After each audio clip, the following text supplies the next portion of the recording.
Gracias por informarse una vez más con 11 Noticias, emisión vespertino, jueves 7 de julio de 2022. Esta tarde, en compañía de Judith Bellino, le llevaremos el acontecer nacional e internacional. Judith. Sí, por supuesto que sí, Andrea. Es un gusto saludarle y darle la bienvenida también a usted que nos sintoniza a través del www.canal11.hn y, por supuesto, a todos aquellos que nos sintonizan a través de Radio Visión Honduras y las diferentes frecuencias en el territorio nacional. A esta hora le presentamos nuestros titulares. Vea esta tarde en 11 Noticias, emisión vespertina. Ante aumento por casos de coronavirus, piden habilitar más triajes en la capital. Congreso Nacional podría regresar a sesiones virtuales por contagios de COVID-19. Niña de 1 año muere ahogada al caer por accidente a piscina artificial en Copán. En noticias internacionales, encuentran 220 kilos de cocaína en techo de ambulancia en Colombia. Estas y otras informaciones a continuación en 11 Noticias, emisión vespertina. Iniciamos 11 Noticias, emisión vespertino. Franklin Rodríguez nos informa que el COVID-19 y también el dengue azotan sin contemplación a la población en el departamento del Empira. Galenos del departamento del Empira se encuentran preocupados por el incremento de casos de dengue, además del repunte del patógeno viral COVID-19. Tenemos hasta el momento 41 casos reportados en el departamento, de los cuales prácticamente el municipio de Gracias tiene 16 casos, 10 que tiene el municipio de Padera, y tenemos 6 casos en el municipio de Candelaria también, y 2 casos en el municipio de Las Flores y otros municipios como Belén, que también ya nos aparecieron ya casos. Ahorita el mes de junio tuvimos 12 casos. En los 2 meses anteriores, entre abril y mayo, solo habíamos tenido 1, ya subió a 2 en junio y ahorita ya llevamos varios iniciando el mes. Entonces sí le pedimos a la población que ande con las medidas de precaución, que vaya a ponerse la dosis de COVID que le hace falta, que salga solo para lo necesario, y si va a ir a la feria, pues que lleve su doble mascarilla, que ande su spray o su gel de mano y que solo sea pues por un rato. La ciudad de Gracias tiene eventos para este mes de julio donde habrá aglomeración de personas, por lo que autoridades sanitarias sugieren aplicar las medidas de bioseguridad. Acá anda mucha gente sin mascarilla, la gente de las aldeas, la gente de Quelacasque no usa mascarilla, la gente de otras aldeas no usa mascarilla.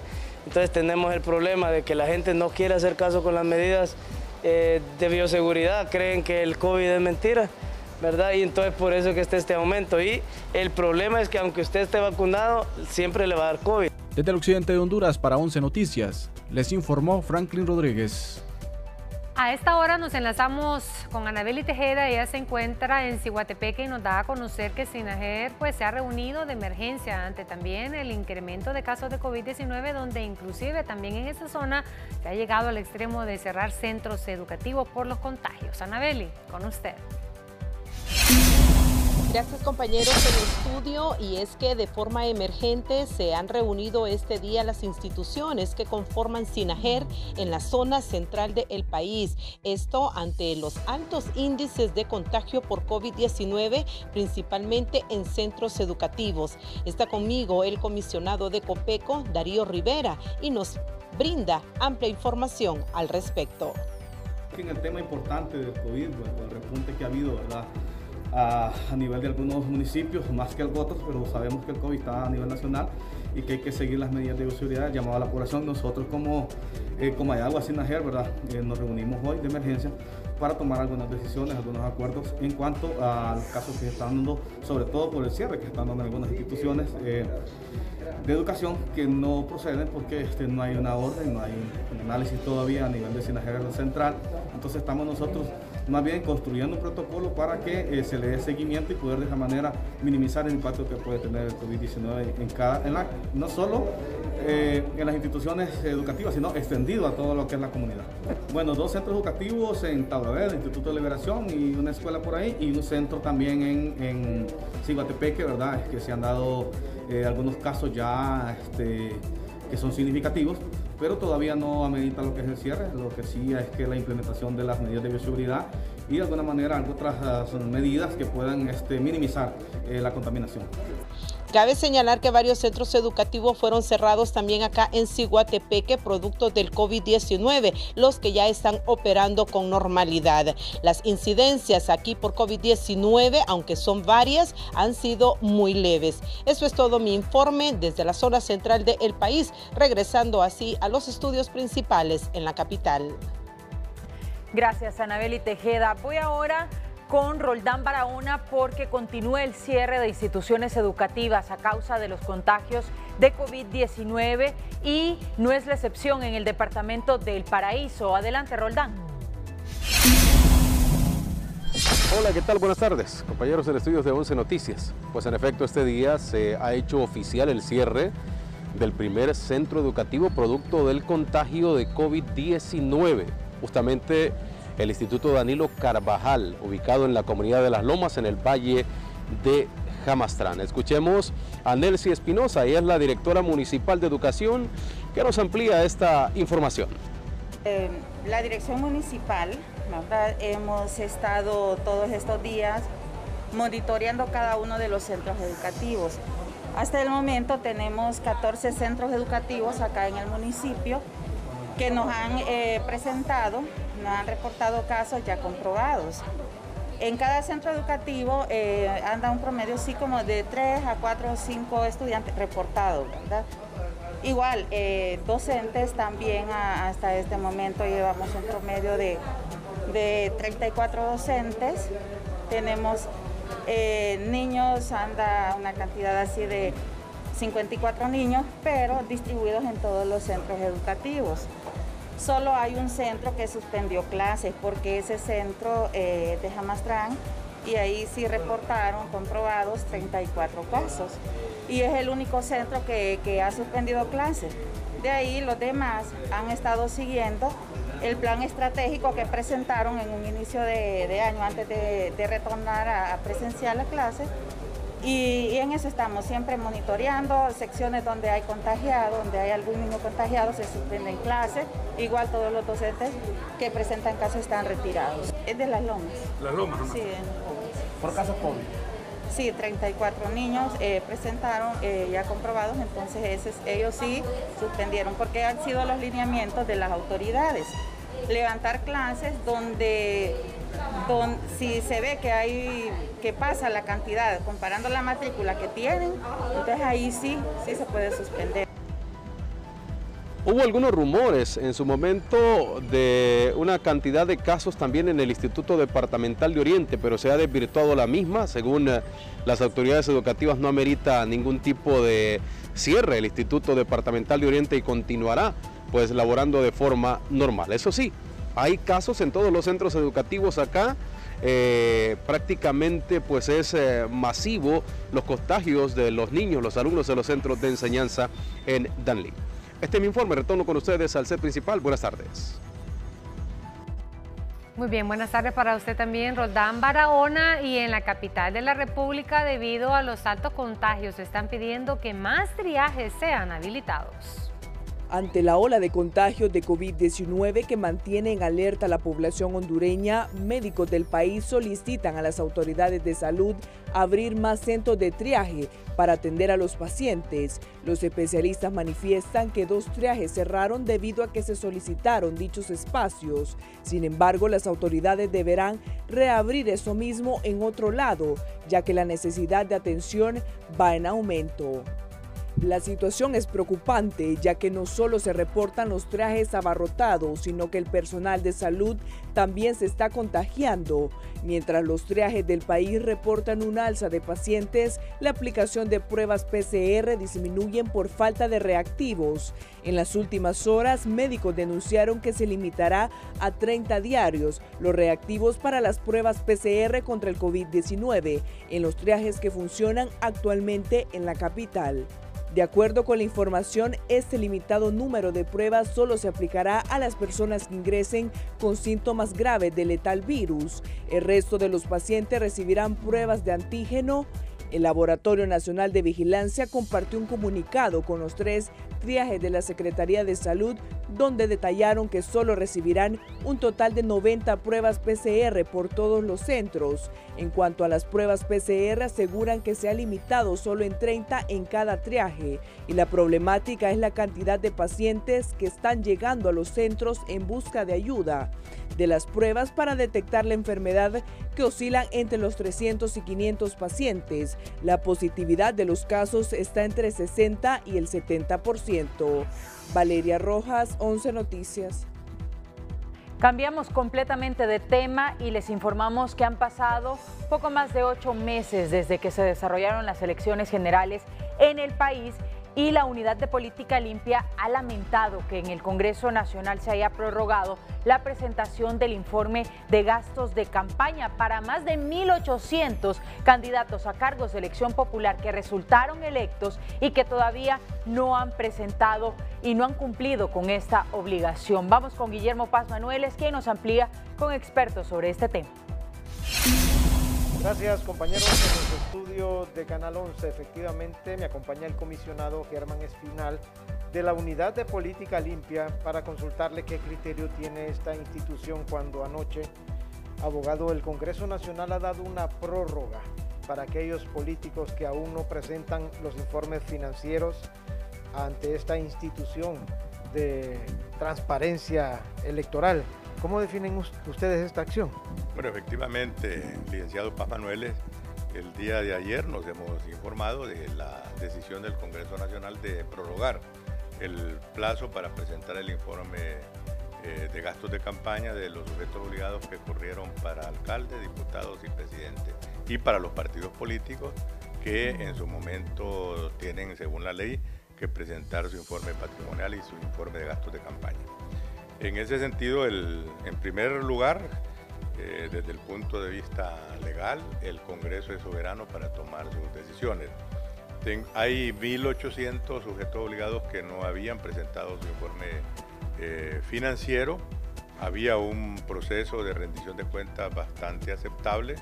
Para el periodo de funcionamiento de la unidad llegó al 70% y eso fue muy importante. Recuérdese que lo que estamos tratando de construir en la sociedad hondureña, más democrática, más transparente, más rendición de cuentas, es que esta cultura se imponga para fortalecer la democracia y el Estado de Derecho como medio para transformar la sociedad hondureña. Eso es el objetivo. Muy bien, muchas gracias. Declaraciones del comisionado presidente de la Unidad de Política Limpia, abogado Germán Espinal. Con estos detalles, vamos a los estudios con ustedes. Adelante. Así es, muchísimas gracias, Guillermo Paz Manueles. Nosotros de esta manera estamos listos para hacer una breve pausa comercial, Andrea, pero antes también tenemos nosotros un avance de la información que tendremos para nuestro siguiente segmento. Así es, Judith Bellino, una tarde violenta se ha vivido en el país. Le tendremos un resumen de lo que ha ocurrido en San Pedro Sula y también aquí en Ciudad Capital con nuestras compañeras Odalia Urbina y también con Shirley Martínez en San Pedro Sula. Vamos a la pausa y regresamos con más información.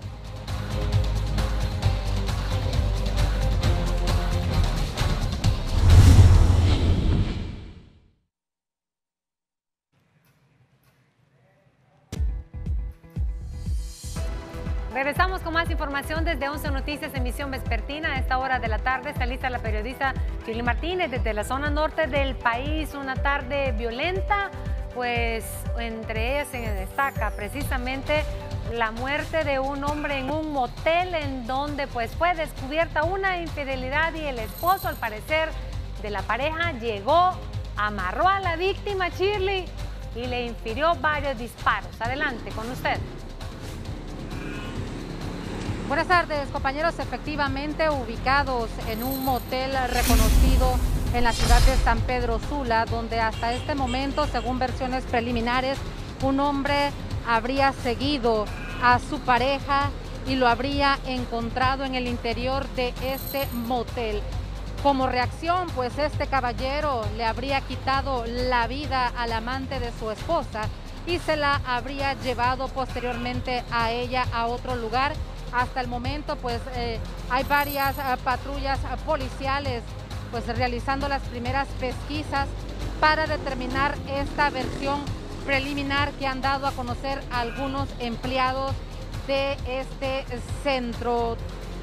Hasta este momento también se desconoce la identidad de la víctima, por lo que estaremos a la espera de que las autoridades puedan pronunciarse en las próximas horas y, por supuesto, darles a ustedes unos mayores detalles. Asimismo, en la colonia Alfonso Lacayo del sector Rivera Hernández han asesinado a dos muchachos que ha sido identificado como Raúl Palma, a quien presuntamente habrían asesinado por el delito de extorsión, ya que alguna mara o pandilla del sector le habría solicitado la misma y él pues se puso renuente. Lamentable, una tarde violenta en San Pedro Sula, pero por supuesto le brindaremos más detalles en el noticiero pues estelar de 11 Noticias. Con este contacto yo retorno con ustedes. Buenas tardes. Muy bien, muchísimas gracias, Chili Martínez, quien nos informaba desde el norte del país en un motel reconocido de esa ciudad en donde una persona fue asesinada y que además, hay que decirlo, Andrea, pues la pareja de esta joven mujer, todavía no se conoce la identidad, pues se la llevó, así que también es el llamado a las autoridades porque algo puede pasarle a la mujer. Así es, Judith, y pues el tema de la violencia lamentablemente no cesa tampoco en San Pedro Sula, pero aquí en Ciudad Capital también se registran hechos de este tipo y es en este caso la muerte violenta también de otra persona en la colonia Villanueva, sector 2, desde donde nuestra compañera Odalia Urbina se encuentra completamente en vivo y en directo a esta hora de la tarde. Adelante. Así es, buenas tardes, Andrea, televidente de 11 Noticias. Así es, lamentablemente, como usted indica, continúa la violencia imparable en la capital. En esta ocasión nos hemos trasladado hasta el sector 2 de la colonia Villanueva, donde individuos le infirieron varios disparos a un joven. Esta persona era residente de este sector, sin embargo, los vecinos aclararon de que escucharon ellos un fuerte tiroteo en la zona y cuando salieron encontraron muerto a este joven. Hasta este momento se desconoce la identidad, pero se presume de que tiene la edad entre 22 a 25 años y prácticamente costó llegar hasta este sector, compañeros. Incluso comentarles de que varias personas estaban asustadas porque hay varios niños incluso que juegan en ese lugar y es por eso que hicieron un llamado de atención a las autoridades. A la escena del crimen llegaron miembros de medicina forense, Policía Nacional y Policía Militar, esto para realizar investigaciones en este sector y dar con el paradero de las personas que habrían inferido varios disparos a este individuo en este lugar, que ya es tomado un sector de alto riesgo por falta de inseguridad. Asimismo, comentarles que otro hecho se presentó en la zona e inmediaciones de la colonia El Hato de Inmedio, donde una camioneta color negro prácticamente iba en exceso de velocidad y lo que generó fue que atropellara a una persona en ese sector. De acuerdo a las personas que estaban en el lugar y las autoridades de tránsito, esta persona había salido hace unos 10-15 minutos de su trabajo y ya se trasladaba a buscar a una unidad de transporte. Sin embargo, esta camioneta prácticamente le quitó la vida. Incluso comentarles que las autoridades de tránsito aseveraron de que en ese lugar a 10 metros existe lo que es un puente peatonal. Es por eso que hicieron un llamado también a la población para que sean prudentes en utilizar estos puentes para evitar este tipo de hechos. Compañeros, esto es lo que podemos informar a esta hora de la tarde. Buenas tardes. Gracias, Odalia Urbina, por este resumen de hechos policiales aquí en la capital, y por supuesto vamos a continuar con otros hechos en demás departamentos del país. Judith. Y son hechos lamentables. Continuamos con malas noticias, informándole a esta hora de la tarde Donaldo Rodríguez desde el occidente del país acerca de la muerte de una menor que cayó en una piscina precisamente ahí en su casa de habitación y pues lamentablemente perdió la vida. Donaldo, con usted.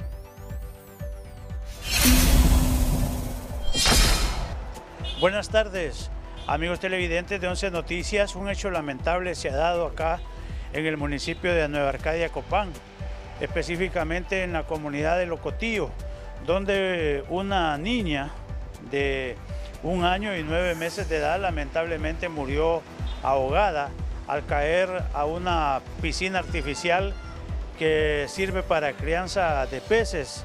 La menor se encontraba jugando junto con otros niños y lamentablemente la cerca de la piscina está en mal estado. Los niños se introdujeron por ahí y ella resbaló y cayó dentro de la piscina muriendo al instante. Se sumergió su cuerpo en la piscina y los otros niños pues salieron corriendo a avisarle a las personas mayores que se encontraban aproximadamente a unos 10 metros ahí del lugar.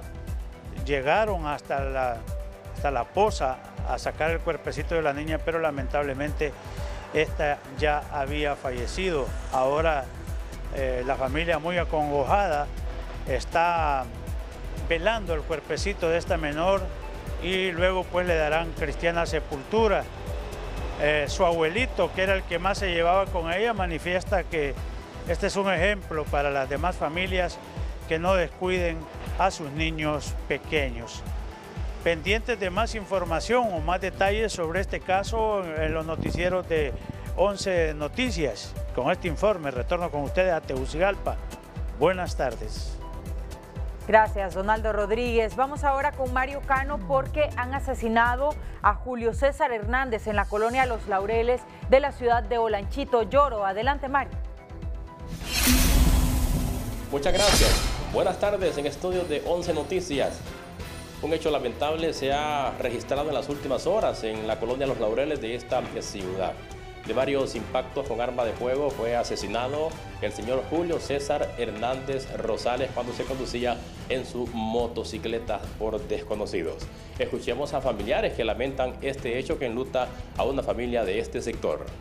Él venía del Actos Queimas conmigo de traerme una comida, porque yo le llamé, Julio, venga, lléveme la comida que ya la compré, le dije. ¿Sabes qué hay ahí? Eso es lo que hay. Eso es comida, lo que hay, pueden verlo. A los familiares de Julio César Hernández, que es mi hermano, él acaba de fallecer ahorita.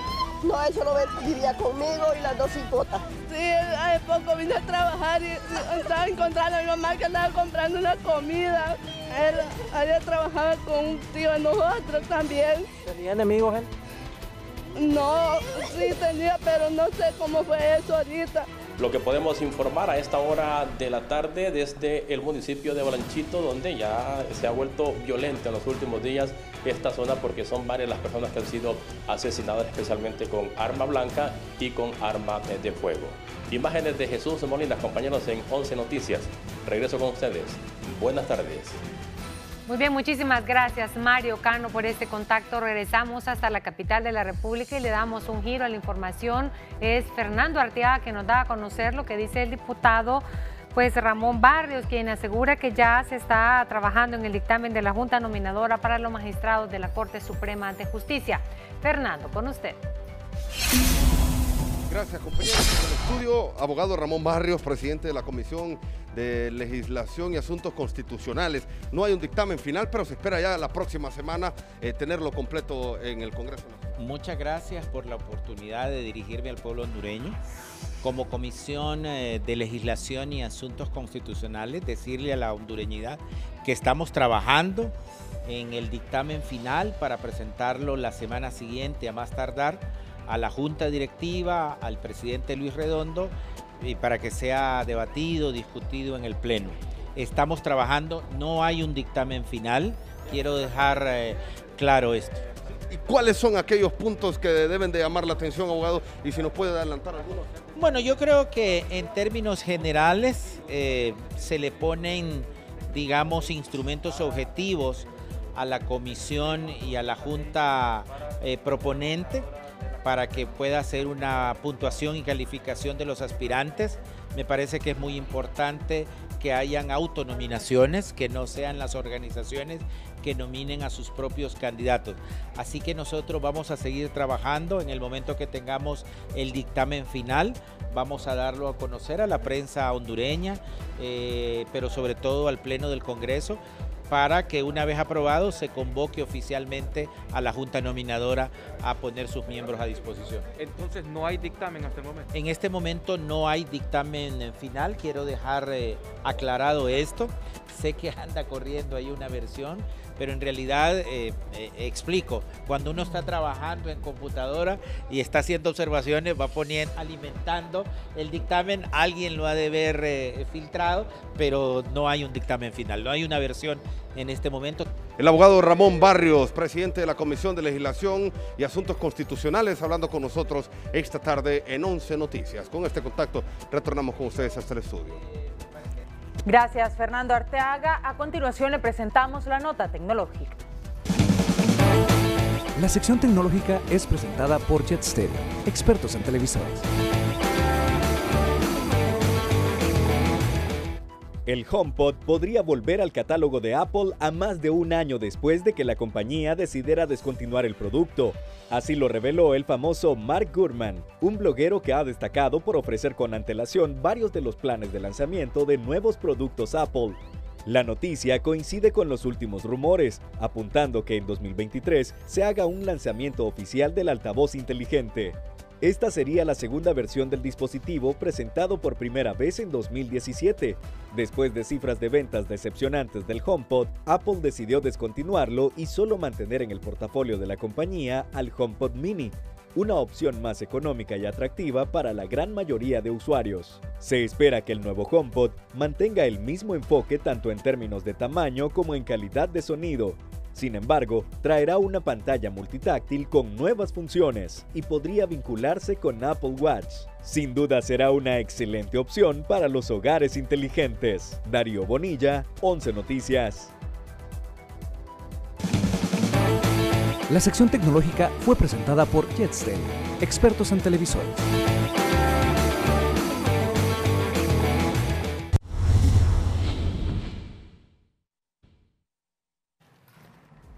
Estamos de regreso con más de 11 Noticias. Giovanni Villalobos nos informa que profesionales del derecho consideran que el nuevo Código Penal o las reformas no deben hacerse para afectar o para favorecer a ningún sector. Adelante.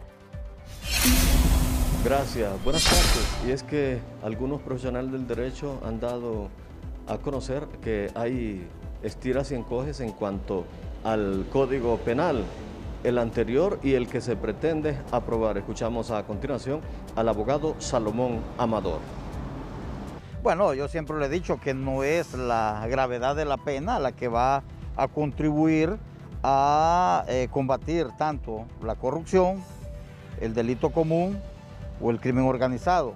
Deben de haber otros factores más externos, digamos, potenciar más la policía de investigación, depurar los órganos investigadores del Estado, llámese DPI, llámese ATIC, Fuerzas Armadas, UCINA, y también hacer una verdadera reingeniería en los fiscales, ¿verdad? Que sepan plantear los requerimientos fiscales, que deban de llevar la probanza necesaria en todos los casos que ellos les corresponde defender, ¿verdad? Como representantes del Estado, ¿verdad? Como defensores del Estado y de la sociedad, eso le corresponde a la Fiscalía, pero no es incrementando la pena. No estoy de acuerdo que se vuelva a trastocar el Código Penal, muchos le llaman Código de la Impunidad, pero con el anterior código tampoco se hace poco o nada se hacía, ¿verdad? Y crear un nuevo Código Penal, eso es incrementar más el gasto, cuánto se gastó en consultores argentinos y de otras nacionalidades para quedar en lo mismo. Mientras no hay una voluntad política de combatir la corrupción, de la prevención del delito, de nada sirve tener penas severas o penas suaves si no se va a llevar a cabo lo que es, como repito, la prevención del delito. Otros creen que este tipo de normas no debe tener dedicatoria. Con este informe, retorno con ustedes. Buenas tardes. Buenas tardes para usted también, Giovanni Villalobos, y con otro tema muy importante que es la generación de empleo. Nos enlazamos con el periodista Víctor Valladares porque hay reacciones favorables en torno a la propuesta hecha por el Partido Liberal de Honduras en cuanto a hacerle reformas al Código de Trabajo y de esta manera poder garantizarle empleo a los hondureños. Víctor, con usted. Gracias, compañeros en los estudios, televidentes de 11 Noticias. Y es que esta propuesta hecha por diputados del Partido Liberal y también sus autoridades ya ha causado reacciones en diferentes sectores, entre ellos representantes del Consejo Hondureño de la Empresa Privada y también de otros empresarios del país. Vamos a escuchar en este caso a Eliseo Castro. Él es reconocido político y también empresario de la capital. Bueno, yo creo que eso es lo bonito de una democracia.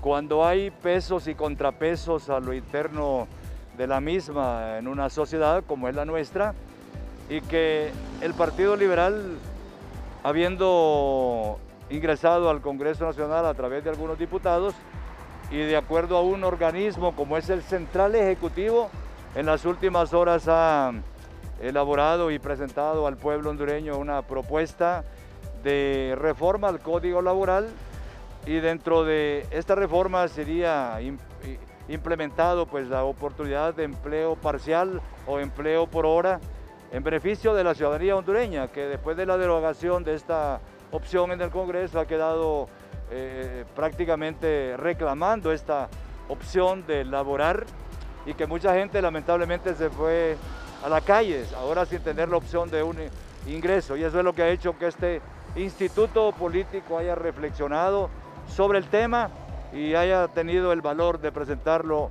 ante la sociedad hondureña para posteriormente presentarlo en el Congreso Nacional.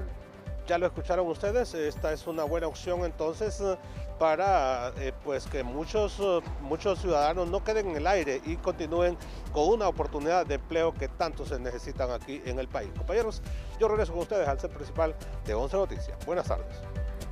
Buenas tardes, Víctor Valladares. Nos mantenemos en el tema económico. Roberto Olivera nos trae la reacción de la Asociación de Taxistas de Juticalpa ante el costo de los carburantes. Adelante. Buenas tardes, compañeros. En los estudios principales de 11 Noticias, el presidente de Ataxis en este departamento de Olancho se refiere al precio de taxis en este municipio de Juticalpa y también se refiere a algunas acciones que se pueden hacer si no se le da solución por parte del gobierno central a lo que es el incremento del precio de los combustibles. Escuchemos a Víctor López, quien es parte de Ataxis en este departamento de Olancho y nos da detalles. Y decirle que nosotros como sector taxi, en esta seccional de Juticalpa y por ende a nivel nacional, bajo estos incrementos que se están dando semana a semana de forma consecutiva, nosotros lo mantenemos a la espera, o como quien dice, estamos dando un compás de espera al gobierno central para que trate de alinear o ayudar o amortiguar ese impacto que nos vemos sometidos los taxistas a nivel nacional. Nosotros estamos con los tambores en la mano, nos mantenemos a la expectativa y estamos, como quien dice, a punto de tomar decisiones a nivel nacional, y las decisiones serían tomarlo las calles por esta situación. Y acuérdense, cuando el sector taxi toma las calles a nivel nacional es un caos en nuestro país, el que no queremos, y estamos pidiéndole así con toda la normalidad y la humildad y como ciudadano a nuestra presidenta que trate de ayudarnos en esa parte. Todavía estamos aquí en Juticalpa con la carrera de los 30 lempiras en estas colonias céntricas. Sin embargo, hay colonias un poco retiraditas que ya esas tienen su precio exclusivo, que es tratado entre motorista y usuario. Y es que de cumplirse este compás de espera y no darle una respuesta al sector de taxis, se pueden ir algunas tomas a nivel nacional y esto afectaría a la población en general y también a la economía que ya se encuentra afectada. La información a esta hora de la tarde, compañeros, regreso con ustedes a los estudios principales a la capital. Buenas tardes.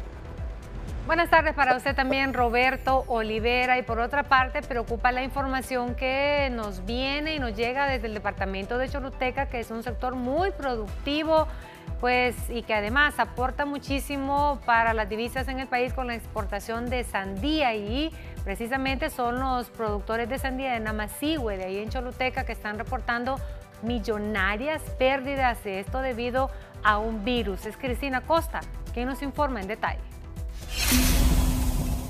Muchas gracias, compañeros. En los estudios principales de 11 Noticias, en estos momentos me he trasladado hacia el municipio de Namasihue, específicamente en la comunidad de Quebrada Honda, donde los productores de sandía que trabajan, ¿verdad?, en este sector se encuentran preocupados porque tienen pérdidas consecutivas en esta producción, pero que sean ellos que nos brinden más detalles acerca de lo que está ocurriendo en este corredor. Nos regala su nombre, amigo. Carlos Armas. Carlos, cuéntenos, ¿cuál ha sido la problemática que se les ha presentado a ustedes en el transcurso de estos años? Pues en estos últimos 2 años el problema que hemos tenido es con la aparición de suponemos nosotros que es un nuevo virus, provocado por la mosca blanca y los áfidos, que nos ha traído unas pérdidas, digamos que millonarias en la zona de aquí, el sector de Quebrada Honda, y me imagino que en los otros sectores otros compañeros también están teniendo el mismo tipo de problema. ¿Cuántas son las manzanas que presentan esta problemática específicamente en esta zona? Bueno, nosotros aquí en el sector sembramos 60 manzanas en este sector, y las pérdidas son totales. El 100% de la inversión no se recupera nada porque la planta no llega a la capacidad de madurar la fruta. Bueno, muchas gracias a Carlos por la información. Ellos son productores independientes en la zona del sector de Namasihue, específicamente en el departamento de Choluteca. Se espera que por parte de las autoridades de SENASA y SAC puedan desarrollar las inspecciones correspondientes en el campo para determinar qué es lo que está afectando a estos productores. Sin duda alguna, pues la preocupación y las pérdidas son evidentes. Desde Choluteca para 11 Noticias, Cristina Costa. Gracias, Cristina. Y desde Choluteca vamos hasta la zona atlántica del país. César Funes nos informa que también el panorama está sombrío en cuanto a los precios de los lácteos, según representantes de los ganaderos en ese sector del país. Adelante, César, buenas tardes. Así es, buenas tardes. Y el problema no solamente es en los derivados lácteos, sino también en los productos cárnicos en este sector atlántico del país, según lo han manifestado representantes de la Asociación de Ganaderos de esta zona atlántica del país. El panorama no es nada alentador en este sector. Bueno, mire, el problema en la leche está preocupante también, ¿verdad? Porque el problema es que la producción está baja. Los productores están desincentivados por la situación que se está dando en el agro, y en la inseguridad jurídica está a la orden del día con este gobierno. No sabemos para dónde vamos, no con bonos tecnológicos vamos a resolver el problema de la seguridad alimentaria de este país, sino detectando realmente cuáles son los problemas que aquejan la producción nacional, con verdaderos incentivos al sector. No digo regalar dinero, estoy hablando de sí préstamos blandos a los productores para que pueda haber producción en el país y evitar pues lo que ya día se viene diciendo, una escasez de este producto. ¿Para cuándo? ¿Cómo visualiza esto a corto plazo, mediano? Bueno, está bien complicado, ¿verdad? Porque para empezar, a mi punto de vista, yo no sé quién está mandando en el país, por decirle así, ¿verdad? No siento que tenemos una verdadera autoridad en el país, que es la que está visualizando todos los problemas del país. Gracias a César Funes por este contacto desde La Ceiba y por supuesto vamos a dar seguimiento a esta información que afecta o que va a tener repercusiones en la economía nacional ante el incremento de las carnes y también de los productos lácteos. Vamos a una pausa comercial y en breve continuamos con más.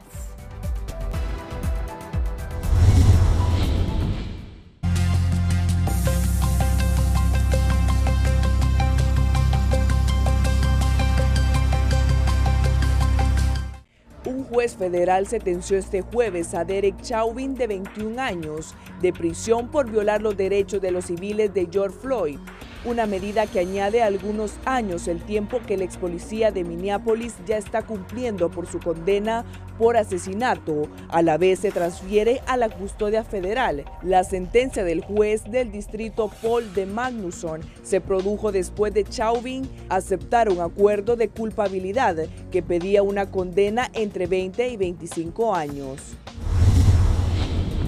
A medida que los casos de viruela símica continúan aumentando en todo el mundo, la Organización Mundial de la Salud planea reevaluar si el brote constituye a una emergencia de salud pública de interés internacional. Pero a medida que el virus continúa propagándose, el director general de la Organización Mundial de la Salud, Tedros, quiere que el comité retome el tema, basándose en los datos más recientes sobre la epidemiología y la evolución del brote. El primer ministro de Reino Unido, Boris Johnson, ha desencadenado una crisis política en el país al anunciar que renunciará como líder político conservador, dando un paso a su eventual reemplazo en el cargo primer ministro, tras una serie de escándalos que envolvieron a su gobierno. El Partido Conservador debe ahora, según las autoridades, decidir internamente quién será su líder, un proceso que podría tardar meses, al final del cual Boris Johnson será reemplazado como primer ministro del Reino Unido. Valeria Rojas, 11 Noticias.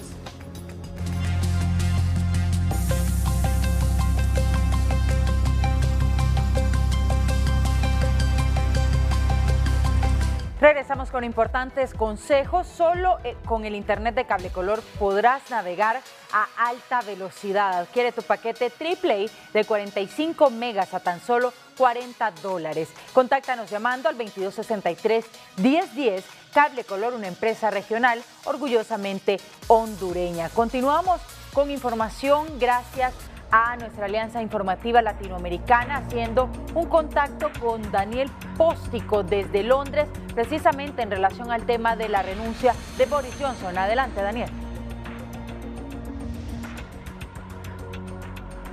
Hola, saludos desde Londres, desde Downing Street, donde hace un rato Boris Johnson ha presentado su dimisión después de 3 años como primer ministro. Johnson ha dicho que había entendido el mensaje que le habían enviado sus parlamentarios y también su gabinete, que le habían pedido en bloque que dimitiera. No ha dicho todavía cuándo va a dejar el cargo. Ha dicho que la semana que viene se anunciaría el calendario para realizar esta transición, para convocar unas primarias dentro del Partido Conservador y elegir un nuevo líder que se convertiría en primer ministro. En principio sería después de verano, o sea que hasta otoño Boris Johnson podría continuar en el poder. Las últimas 48 horas de Johnson han sido realmente frenéticas, durísimas, con prácticamente todo su gabinete pidiéndole que dimitiera. Él se resistía. Hasta 50 diputados habían presentado su renuncia de los cargos que ocupaban dentro del gobierno para presionar a Boris Johnson. El final de Johnson se originó cuando se supo que había nombrado el pasado mes de febrero al vicelíder del grupo parlamentario, sabiendo que tenía antecedentes de abusos sexuales con algunos de sus ayudantes. En un principio Johnson lo había negado, pero finalmente trascendió que estaba al corriente de las quejas internas del Partido Conservador, en el interior del Partido Conservador, y que estaba al corriente también de la investigación que se le había hecho. A partir de aquí empezaron a dimitir algunos de sus ministros y se provocó este tsunami de dimisiones que ha acabado con la vida política de Boris Johnson. Hemos hablado con algunos ciudadanos británicos que creen que esta era la única solución que tenía Boris Johnson. So what do you think about the resignation of Boris Johnson? Are you happy? I think it's a shame, really. The guy's got a big mandate. and it's just another feeding frenzy at Westminster. Has he done a few things wrong? Yeah. Has he done a few things right? Yeah. But he's a prime minister. Lots of people voted to have him in, so it's a shame. But, you know, that's it. That lot down there just like to destroy the country.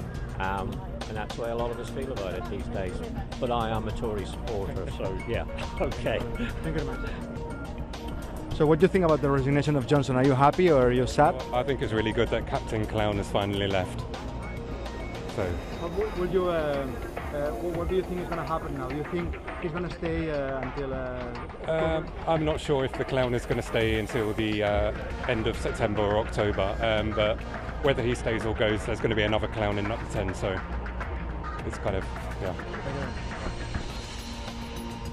La oposición está pidiendo a Johnson que dimita ya, no quieren esperar hasta el mes de otoño y lo amenazan con convocar una moción de censura en el Parlamento si no se vaya. Desde Londres, en el Postigo, sigan ustedes en estudio. Muy bien, muchísimas gracias a la Alianza Informativa Latinoamericana. Lamento, dijo Boris Johnson, dejar el mejor trabajo del mundo, pero así son las cosas. Y siempre y con información, gracias a nuestra Alianza Informativa Latinoamericana, podemos darle a conocer desde Colombia que han encontrado 220 kilos de cocaína en el techo de una ambulancia. Este es el momento en que la Policía de Tránsito y Transporte ubica en el techo de esta ambulancia más de 220 kilos de cocaína. El hecho se registró en la vía Panamericana en el sector de Daza, cerca a Pasto. Nuestros uniformados a través de un puesto de control requieren un vehículo tipo ambulancia y al momento de practicar el registro encuentran mediante modalidad caleta 220 paquetes, los cuales contenían en su interior clorhidrato de cocaína. Dichas personas y este estupefaciente fueron dejados a disposición de la Fiscalía General de la Nación. La preocupación de las autoridades de salud radica en que esta ambulancia no está registrada dentro del esquema de atención. Frente al seguimiento que hemos hecho, encontramos que a nivel nacional no se encuentra dentro de la capacidad instalada de Colombia. Las autoridades manifestaron su preocupación ante esta situación. Tuvimos un caso hace aproximadamente 1 año y medio, de igual manera, de otro departamento que venían hacia el departamento de Nariño y de igual manera no era tampoco un vehículo que se encontraba ni habilitado ni prestando los servicios de salud. Según el Instituto Departamental de Salud, este tipo de prácticas ponen en riesgo la salud de los ciudadanos. Reitero, estas prácticas no se deben repetir porque son emblemas que tienen un significado de salvar vidas. Entonces no se puede utilizar más aún cuando no se encuentran ni siquiera habilitados ni prestan el servicio de salud. La SIJIN de la policía avanza en la investigación de este caso, mientras los 2 capturados fueron puestos a órdenes de la Fiscalía.